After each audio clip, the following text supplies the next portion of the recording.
আসসালামু আলাইকুম। আরেকটি মাছের সহজ রেসিপি নিয়ে হাজির হয়ে গেলাম।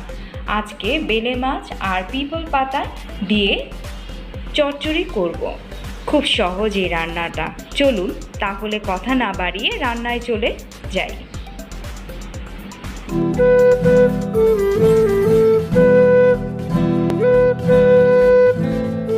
এখানে প্রায় 1.25 কেজির মতো বেলে মাছ আছে।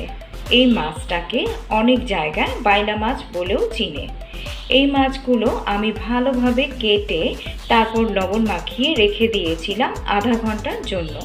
তারপর ধুয়ে ভালোভাবে পরিষ্কার করে নিয়েছি। যেহেতু এই মাছটা খুব নরম এবং রান্না হতে খুব অল্প সময় লাগে, তাই মাছগুলোকে অবশ্যই লবণ মাখিয়ে রাখবেন। তা না হলে রান্নার সময় মাছে লবণ ঢুকতে চাইবে না।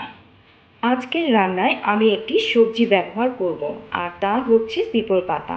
প্রথমেই পিপল পাতা গাছের পাতাগুলো বেছে নিতে হবে, আর পাতাগুলো আমি বেছে ধুয়ে নিয়েছি।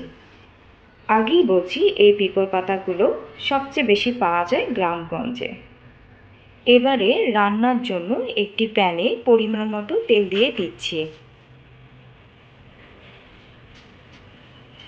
রান্নাটি কিন্তু খুবই সহজ। 1 কাপ পেঁয়াজ কুচি,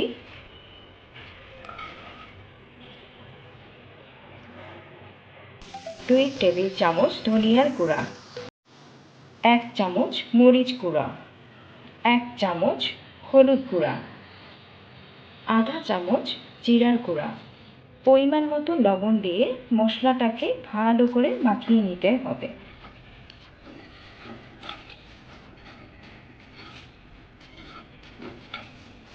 মশলাগুলো ভালোভাবে মাখিয়ে এবার সামান্য পানি দিয়ে ভালোভাবে কষিয়ে নিতে হবে, যেন মশলা কাঁচা ভাবটা চলে যায়।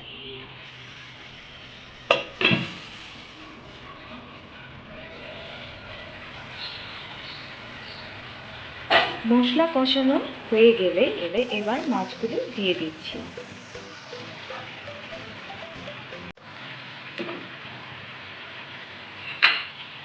এবার মাছ কষানোর জন্য আরও বেশ কিছু পানি দিয়ে নিচ্ছি।